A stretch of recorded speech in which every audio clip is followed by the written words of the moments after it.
As I mentioned, production started on this show back in November of 1990. But by the time we caught up with the cast, it was March of 1991. And during that month, a Search for Toto contest was held at the Westminster Quay. It was a real media circus, and a lot of people showed up to watch the fun. Also in March, rehearsal after rehearsal after rehearsal was held. Here's a look at what happened during that very hectic month. The theme is, come feel the magic. And that's what it's all about. We are going to create magic and fantasy, and we don't have enough of it in our lives at the moment, and we're going to have it within our own selves and within the audience. And just to show you what's happening, here's a little bit of the magic happening already.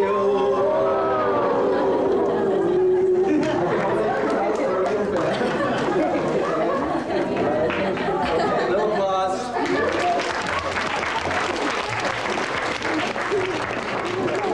One's out. Can't come out for a while.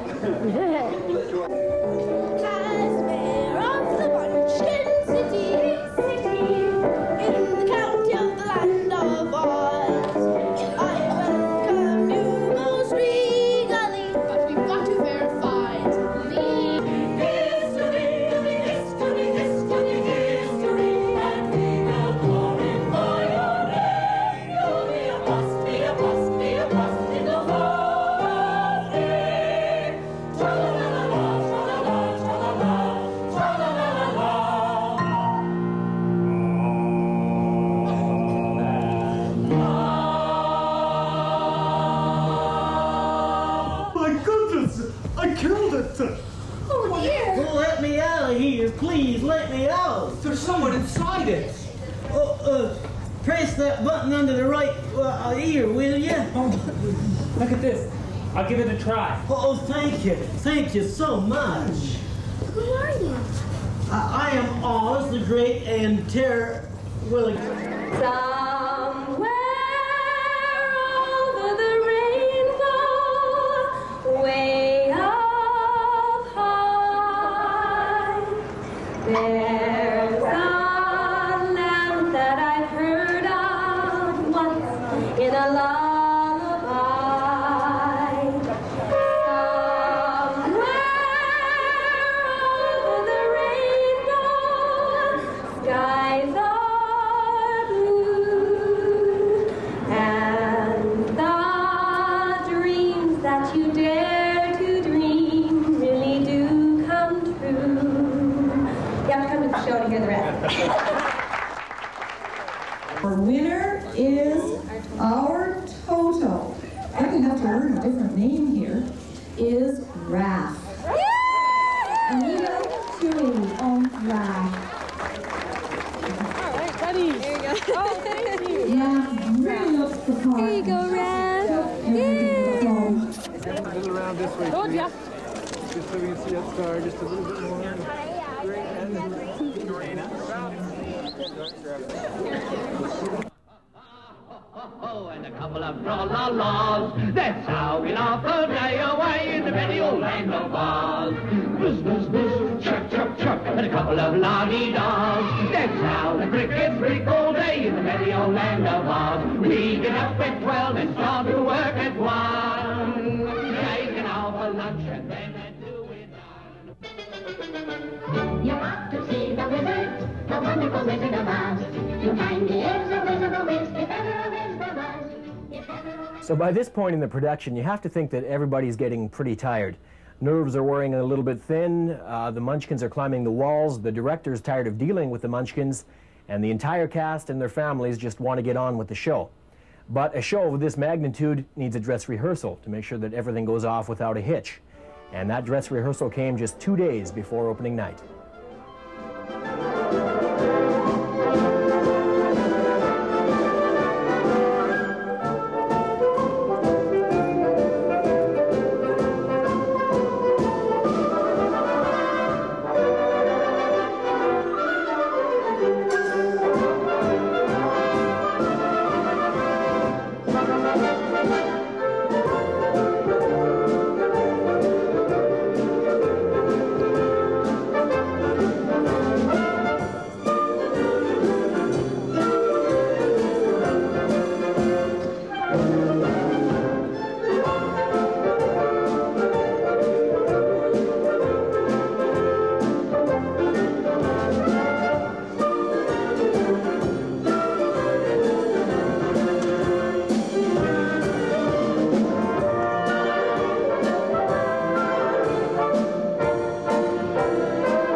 Nick is in command now, and the crew.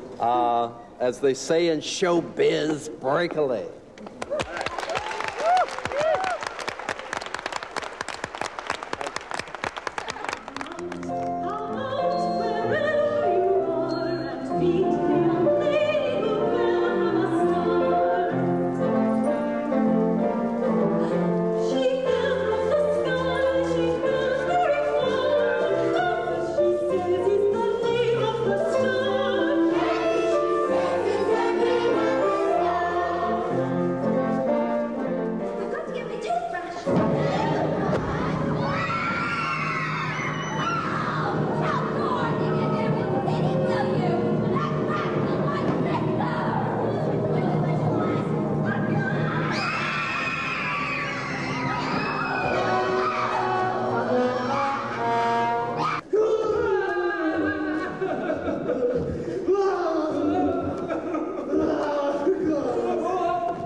At this point, as you could well imagine, there was a lot of interest in the show. In fact, the entire Lower Mainland was talking about it.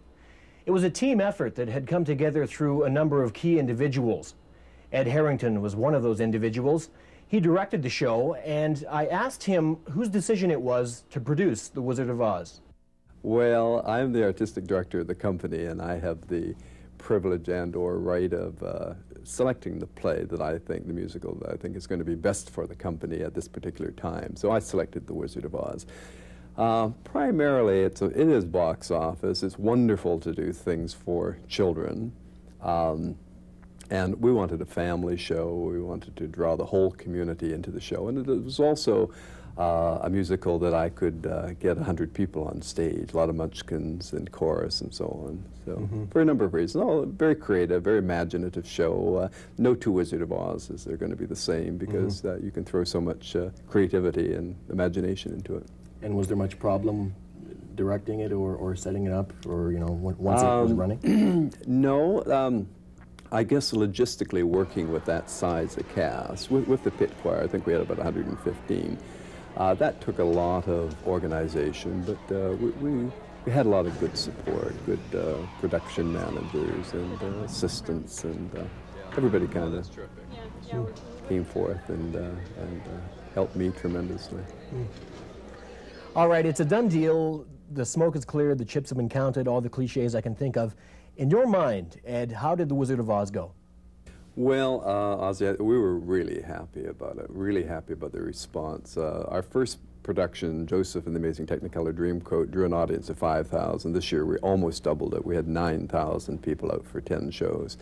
So we averaged about 900 a show, and everyone a standing ovation. So I think the audience enjoyed it. We certainly were really thrilled by the results. And what about the cast? Did they have a good time? Cast had a wonderful time, right? It was just a great cast this year. Just everybody worked so well together, and a lot of love in the show, and I think it came across the footlights to the audience. It was Okay, tell me more about the cast. How did you pick Dorothy and the rest of the people?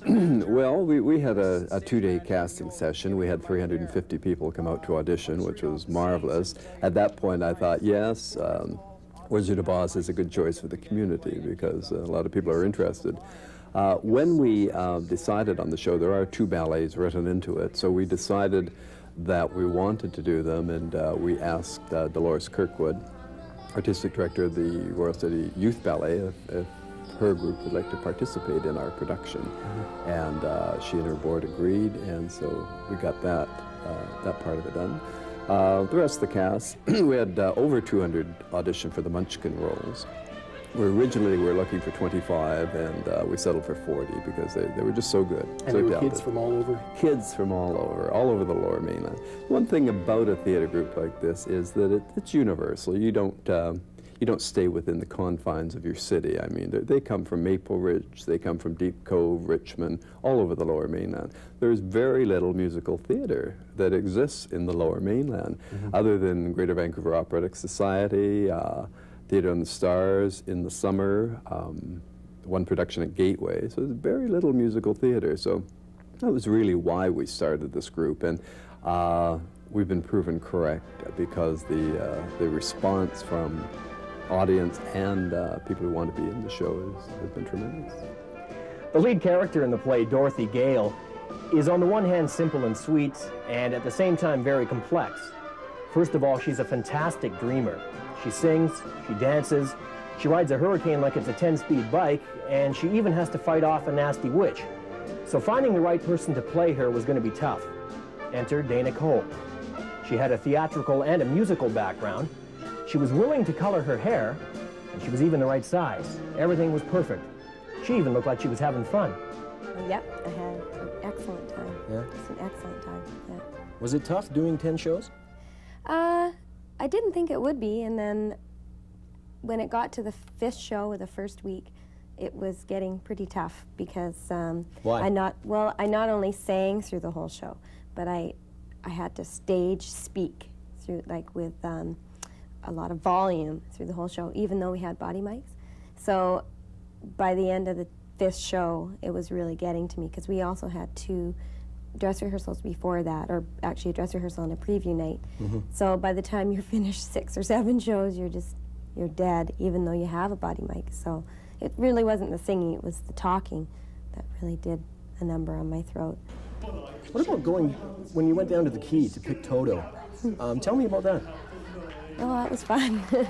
That was really the first time that I was Dorothy with my hair and in public.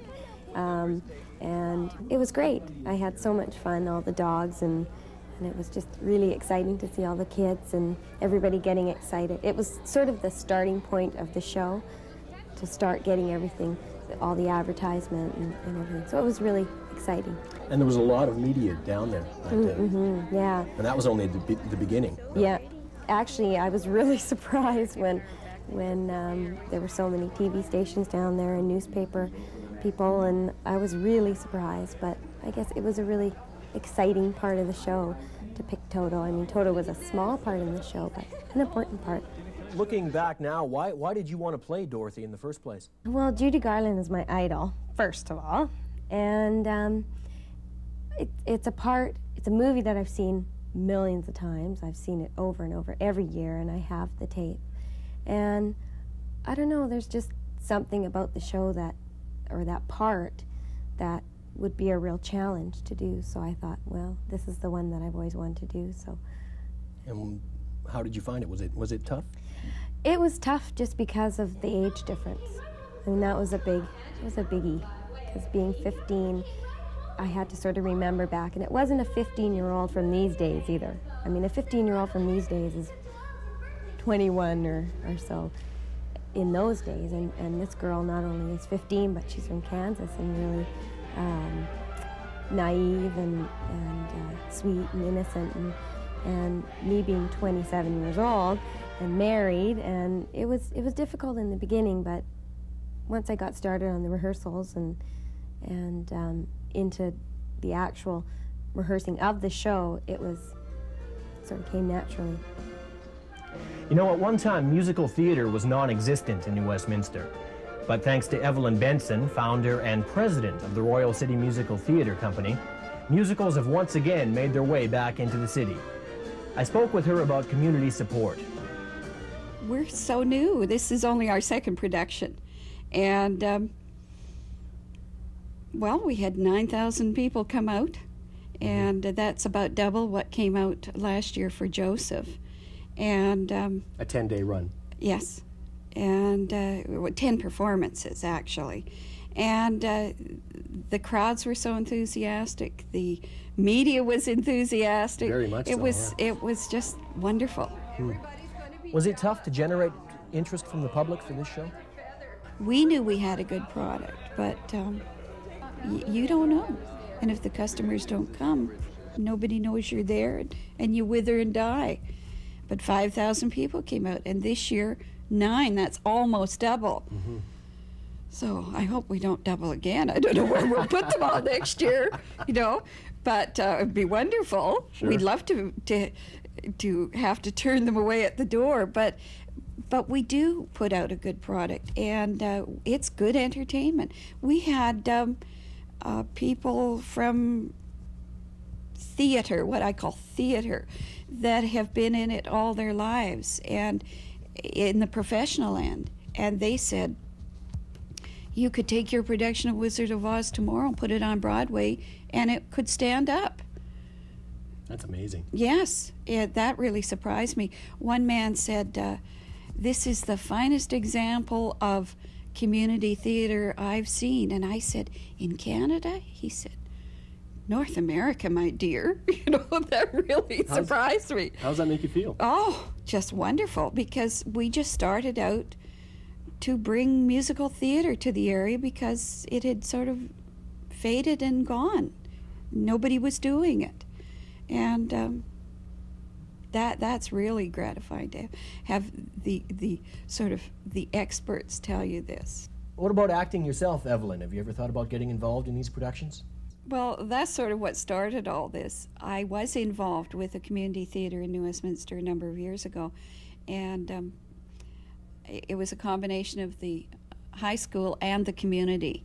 And you teach at the high school? I teach at the high school in New Westminster. You were teaching at that time? Yes.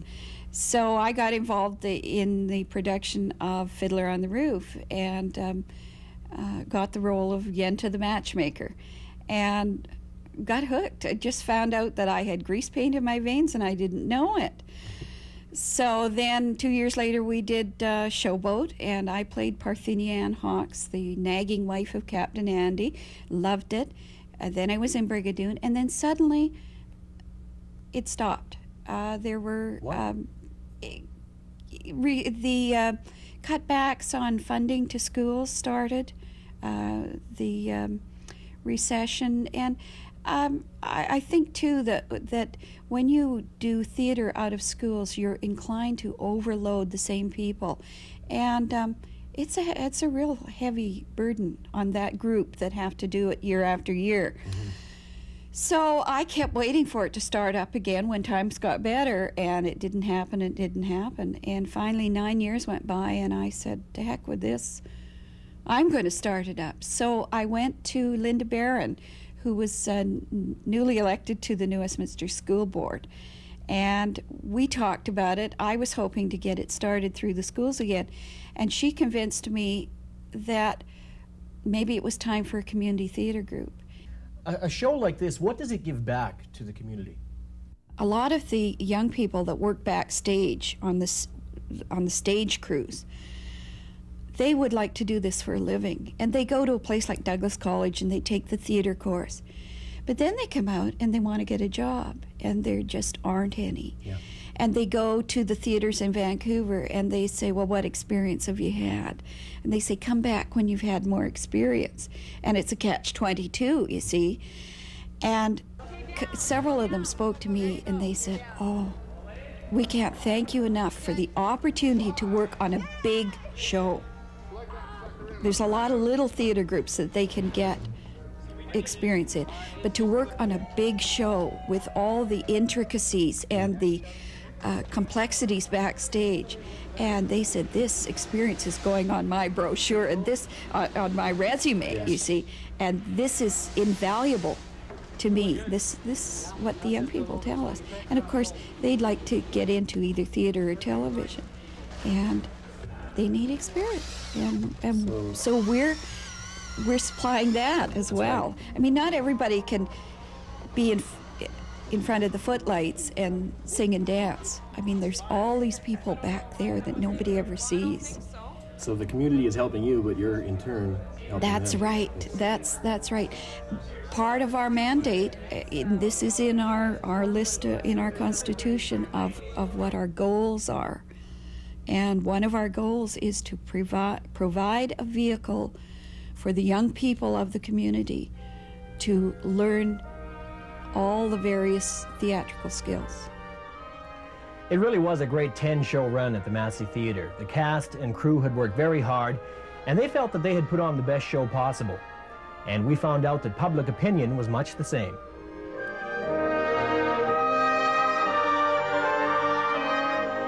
It was quite professionally done and quite exciting. Just first class. Well done show. I love the ballet, and I love the lion. It's beautiful. It was wonderful. Great show. Good to see a lot of my students in the production. I'm really enjoying that. Oh, it's tremendous. Tremendous show. Great for the kids.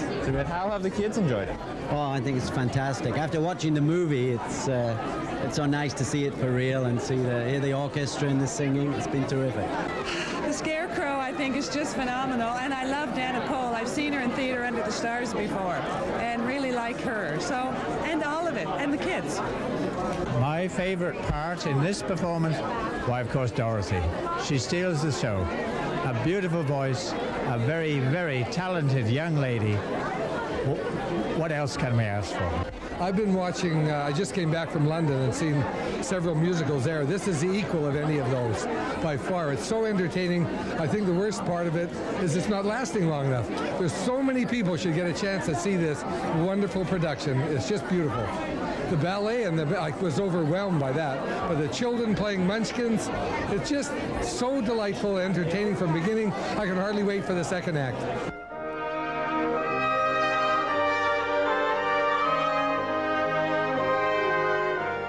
Over 9,000 people saw the show, and as you can tell from their comments, it really was a big success. And although it's over, the magic of The Wizard of Oz will live on forever. And we certainly look forward to next year's production of the classic Oklahoma. Right now, we'll leave you with one final look at the magic of The Wizard of Oz. I'm Ozzie Owens. Good night. Oh, someplace where people don't believe in worrying. Oh, where's that at?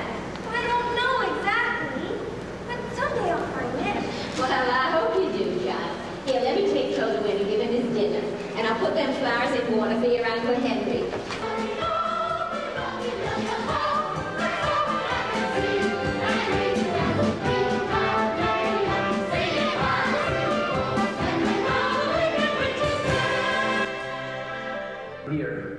Is that so surprising? Well, in Kansas it would be. Well, even in Oz, it's unique, my dear. As far as I know, the tinsmith made only one like me before he... Come on, take it all at once. God, you won't fight, huh?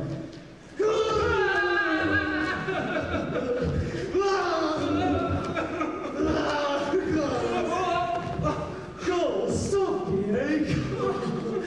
Get up and fight.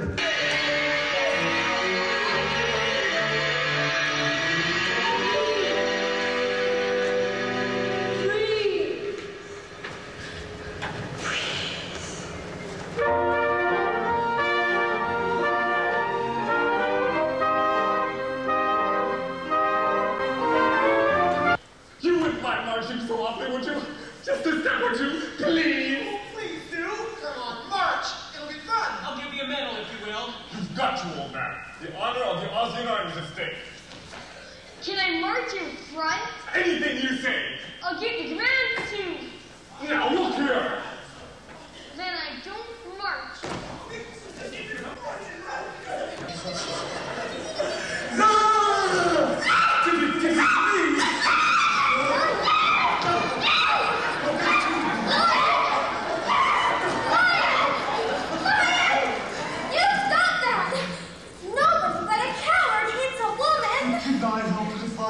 If you don't behave, they're never going to let us see the wizard.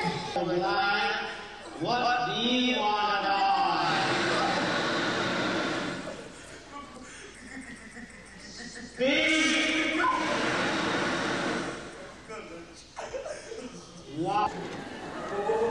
What do you three want? We heard your call. Where is Tibia? Oh, he's with the other prisoners. He sent us instead. Oh, they're all right? Aren't you, eh? What's this, Scarecrow?